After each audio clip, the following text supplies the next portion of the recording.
कांप रहे हैं। सामने राम मंदिर के शिखर पर धर्म ध्वजा स्थापित हो रही है और ठीक नीचे देश का प्रधान सेवक यानी प्रधानमंत्री नरेंद्र मोदी नतमस्तक है। साथ में आरएसएस चीफ मोहन भागवत है, यूपी के सीएम योगी आदित्यनाथ है। सनातनी माहौल में मौजूद सारे भक्तजन, साधु संत इस गौरवशाली पल का गवाह बनकर खुद को गौरवशाली महसूस कर रहे हैं। जो भी इन तस्वीरों को देख रहा है धर्म ध्वजा को नमन कर रहा है, क्योंकि ये गौरव 500 साल के इंतजार के बाद मिला है। 140 करोड़ की जनता इस पल को महसूस कर रही है, गर्व से आनंदमयी हो रही है। भले राम मंदिर के शिखर पर चमकती त्रिभुजाकार धर्म ध्वजा की ऊंचाई 10 फुट और लंबाई 20 फुट है, लेकिन इसका सनातनी महत्व बहुत बड़ा है। ये वो धर्म ध्वजा है जो भारत में राम राज्य का प्रतीक है। भारत की सनातनी पहचान को छीनने के लिए मुगलों ने जिसे 500 साल पहले अयोध्या में निशाना बनाया था, लेकिन 500 साल के इंतजार के बाद वो धर्म ध्वजा आज अयोध्या में भव्य दिव्य राम मंदिर के शिखर पर पूरे वैदिक विधि विधान के साथ स्थापित कर दी गई है। इस मौके पर प्रधानमंत्री नरेंद्र मोदी ने भाव से जुड़ने वाले मर्यादा पुरुषोत्तम श्री राम के आदर्शों का बखान किया। सनातन की इस गौरव पताका को संकल्प की सिद्धि कहा और गुलामी की उस मानसिकता पर करारा प्रहार किया जिसने रामत्व को नकारा है। ये गुलामी की मानसिकता ही है जिसने इतने वर्षों तक रामत्व को नकारा है। भगवान राम अपने आप में एक वैल्यू सिस्टम है। भारत के हर घर में, हर भारतीय के मन में और भारतवर्ष के हर कण कण में राम है। लेकिन गुलामी की मानसिकता इतनी हावी हो गई कि प्रभु राम को भी काल्पनिक घोषित किया जाने लगा। नरेंद्र मोदी हिंदुस्तान की संस्कृति और गौरव को स्थापित कर रहे हैं, सनातन का झंडा बुलंद कर रहे हैं, लेकिन मोदी को जवाब देने के लिए अलग ही नैरेटिव चलाया जा रहा है। राम मंदिर पर धर्म ध्वजा का जवाब नई बाबरी मस्जिद की नींव डालने की बात कहकर देने की कोशिश हो रही है। आज भी गुलामी की मानसिकता से बाहर नहीं निकल पा रहे हैं। क्रूर आक्रांता मुगल बाबर का महिमा मंडन करने की तैयारी हो रही है। ये नई तस्वीर आई है पश्चिम बंगाल के मुर्शिदाबाद से। नई बाबरी मस्जिद का पोस्टर रिलीज किया गया है। इस पोस्टर में 3 गुंबद दिख रहे हैं। ममता बनर्जी के विधायक हुमायूं अकबर ने ऐलान किया है कि आने वाले 6 दिसंबर को मुर्शिदाबाद के बिलंगा में बाबरी मस्जिद की नींव रखी जाएगी। इसके लिए पोस्टर तक निकाले गए और दावा किया जा रहा है कि 5 से 6 लाख लोग उस मौके पर मौजूद रहेंगे। बाबरी मस्जिद 6 दिसंबर 2025 शनिवार वहाँ भित्ति स्थापन होगा। 3 साल लगेगा वह खड़ा होने के लिए, तैयार होने के लिए। तो 6 दिसंबर 2025 वो भित्ति स्थापन होगा। यही तो 1 साल पहले मैं यहाँ खड़ा होके बोला 12 दिसंबर 2024 यहाँ ही खड़ा होके आपको सब लोगों को सामने में वादा किया, मैं ऐलान किया। तो फिर वही 6 दिसंबर आएगी तो उसका दिन ही भित्ति स्थापन होगी। जनता सारे डिस्ट्रिक्ट, अदर डिस्ट्रिक्ट मुर्शिदाबाद से अदर डिस्ट्रिक्ट बीरभूम, वर्धमान, सारे स्टेट से, सारे जिला से कम 4 से 5 लाख आदमी वहाँ इकट्ठा होगा। तो अभी बहुत देर है, 6 दिसंबर। इनके हर रोज मेरे को पर 20 फोन आ रहा है जो मैं वहाँ ऐसा भी दूंगी। नई बाबरी मस्जिद इसलिए क्योंकि बाबरी मस्जिद को हिंदुस्तान भूल चुका है।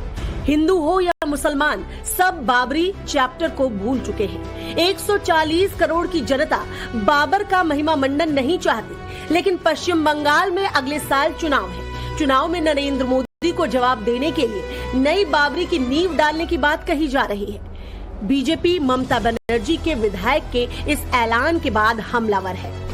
ये देश में कहीं भी मंदिर मस्जिद बनाने में मनाही नहीं, अपना जगह है बना सकते हैं, लेकिन बाबरी मस्जिद बनेगा ये हमारी देश की जो स्वतंत्रता है स्वाभिमान उसके खिलाफ है, क्योंकि इसके लिए इतना बड़ा आंदोलन चला इतने साल तक।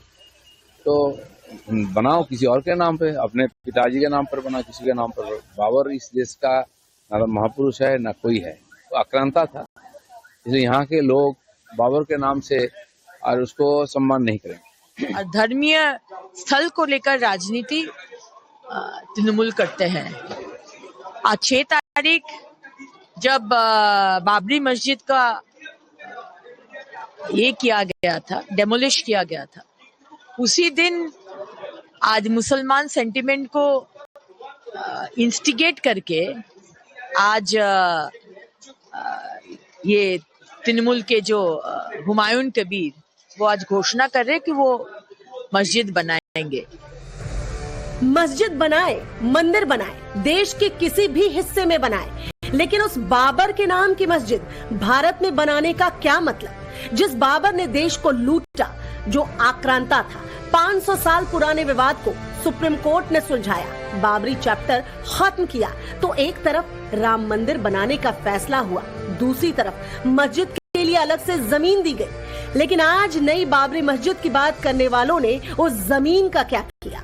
नवभारत ने एंकर राकेश पांडे को धन्नीपुर के उस जगह पर भेजा जो जमीन कोर्ट के आदेश के बाद दी गई थी। आप ये मेरे पीछे देखिए, तस्वीर बोर्ड लगी हुई है और ये डिजाइन पास हुआ था कि कुछ इसी तरीके की मस्जिद बनकर धन्नीपुर गांव में तैयार होगी। लेकिन बोर्ड की हालत क्या है उससे देखकर आप अंदाजा लगा सकते हैं कि यहाँ पर मस्जिद बनाने को लेकर कितनी गंभीरता रही होगी। सिर्फ एक बोर्ड नहीं लगा है, एक और बोर्ड लगा हुआ है। आप ये दूसरे बोर्ड को भी देखिए, मस्जिद कैसा बनेगा, इसकी डिजाइन आपको दिख रही होगी, लेकिन डिजाइन खुद शीर्ण अवस्था में है, जीर्ण अवस्था में है। आप अंदाजा लगाइए कि गंभीरता कितनी हो सकती है। अब मैं एक और आपको तस्वीर दिखाता हूँ। ये तस्वीर है, यानी इस बोर्ड से जब आप आगे बढ़ेंगे, जो रास्ता गया हुआ है, ये जो जगह आपको खाली जगह दिखाई दे रही है, दरअसल यही करीब 5 एकड़ की जमीन ये अलॉट की गई है ताकि धन्नीपुर गांव में एक बड़ी और भव्य मस्जिद बन सके। लेकिन सवाल ये उठता है कि इतने सालों में क्या मस्जिद बनकर तैयार हुई? सुप्रीम कोर्ट का फैसला आने के बाद राम मंदिर बनकर तैयार है, संपूर्ण हो गया। लेकिन दूसरे पक्ष ने क्या मस्जिद बनवाई? एक मजार जरूर यहाँ पर आपको जो पहले से थी कई सालों से, वो आपको दिख रही है। लेकिन खाली जगह का इस्तेमाल यहाँ पर क्रिकेट खेलने के लिए बच्चे कर रहे हैं, मवेशी चारा चर रहे हैं, लेकिन यहाँ पर मस्जिद का नामो निशान या फिर मस्जिद बनने की शुरुआत आपको आज तक दिखाई नहीं देती है। लेकिन मोदी विरोधियों को तुष्टीकरण का वोट चाहिए, भले फिर मुगल हो, आक्रांता हो, उसका महिमा मंडन उन्हें कबूल है। हुमायूं कबीर की बाबरी मस्जिद की नींव डालने के ऐलान से संत समाज में आक्रोश है। संत समाज ने कड़ी प्रतिक्रिया दी है। बाबर के नाम पर तो कोई मस्जिद नहीं बन सकती, और दूसरे अगर ममता दीदी जाती हैं तो काफिर को तो ये अधिकार भी नहीं है कि वो किसी मस्जिद का शिलान्यास कर दे, और अगर करती हैं तो बाबरी नहीं बाबरी मस्जिद होगी कि पागलों के द्वारा लिया गया कोई भी निर्णय जो बावरेपन में लिया गया हो। कहते हैं ना हरियाणा में कि बावरी हो गई, तो ये बाबरी नहीं होगी, बावरी होगी। ममता बनर्जी के विधायक भले वोट बैंक के लिए मुस्लिम वोट बैंक को भड़काने का काम कर रहे हैं, लेकिन क्या देश का मुसलमान आज ऐसे भड़कावे में आने वाला है? वो भी तब जब देश की मोदी सरकार सबका साथ सबका विकास की बात करती है। मुसलमानों का क्या कहना है वो भी जरा सुनिए। इस तरीके का बयान जो होता है आपसी भेदभाव करने का काम करता है। इस बयान से मैं सहमत हूँ। बाबर आक्रांता था, अब बाबर के नाम पे बाबरी मस्जिद बना जाना बिल्कुल न्यायोचित नहीं है। बाबरी नाम की मस्जिद पे आपत्ति नहीं होना चाहिए, क्योंकि बाबरी मस्जिद बन रही है तो बंगाल में बन रही है, तो उसको बनना चाहिए। केवल नाम ही तो है बाबरी का मतलब ये हुआ है कि मुस्लिम कम्युनिटी से बन रही है, तो मुस्लिम लोगों का नाम नहीं रखा जाएगा तो राम और लक्ष्मण तो रखा नहीं जाएगा। हुमायूं कबीर ने बहुत गैर जिम्मेदाराना बयान दिया है। अगर उनका चुनाव 2-3 महीने बाद बंगाल में चुनाव है तो उनको अब मस्जिद मंदिर याद आ रहे हैं, तो बिल्कुल बीजेपी की पॉलिटिक्स कर रही है। लोग यूनिवर्सिटी बनाए वहाँ पे, मुसलमानों के लिए आरक्षण दे टीएमसी से। ममता बनर्जी की पार्टी तुष्टीकरण के भंवर में डूबी हुई है, लेकिन शायद अखिलेश यादव को अब समझ आ गया कि हिंदू वोट बैंक को साधे बिना यूपी की सत्ता पर काबिज होना मुश्किल ही है। राम मंदिर प्राण प्रतिष्ठा समारोह का विरोध करने वाले अखिलेश आज तक राम मंदिर नहीं गए, लेकिन राम मंदिर में धर्म ध्वजा स्थापित होने से ठीक पहले अखिलेश ने सोशल मीडिया पोस्ट किया। कि इटावा में निर्माणाधीन श्री केदारेश्वर महादेव मंदिर के पूर्ण होने पर अन्य मंदिरों के दर्शन का संकल्प भी पूर्ण करेंगे। अखिलेश यादव जी, केदारेश्वर महादेव मंदिर की पूर्णता तभी होगी जब आज आप शपथ लेंगे कि अब से आप और आपके पार्टी का कोई नेता हिंदू धर्म के खिलाफ नहीं बोलेगा, हिंदू धर्म की आस्था का मजाक नहीं उड़ाएगा। देखिए, भारतीय जनता पार्टी के किसी उपदेश की जरूरत समाजवादियों को नहीं है। भारतीय जनता पार्टी पहले सनातन धर्म का पालन करे और भाजपा के अंदर मौजूद जो भाजपा के नेता हैं जो लगातार सनातन धर्म का अपमान करते हैं, भारतीय जनता पार्टी को पहले उनको उपदेश देने चाहिए, क्योंकि समाजवादी पार्टी सभी धर्मों का सम्मान करती है। बड़ा सवाल है कि क्या अखिलेश ने ये बात समझने में बहुत देरी कर दी।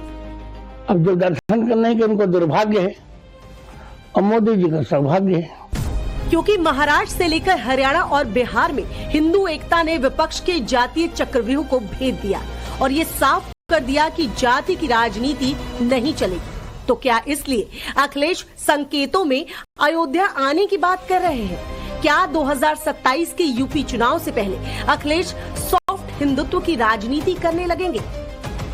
अखिलेश ही नहीं, उनके फैजाबाद से सांसद अवधेश कुमार ने भी ऐसा ही कहा था कि अगर अब की बार उन्हें न्योता मिला तो वो सब कुछ छोड़कर समारोह में जरूर जाएंगे। लेकिन कांग्रेस जाति वाली सियासत ले आई और कह दिया कि अवधेश प्रसाद दलित है, इसलिए उन्हें ध्वजारोहण कार्यक्रम में नहीं बुलाया गया।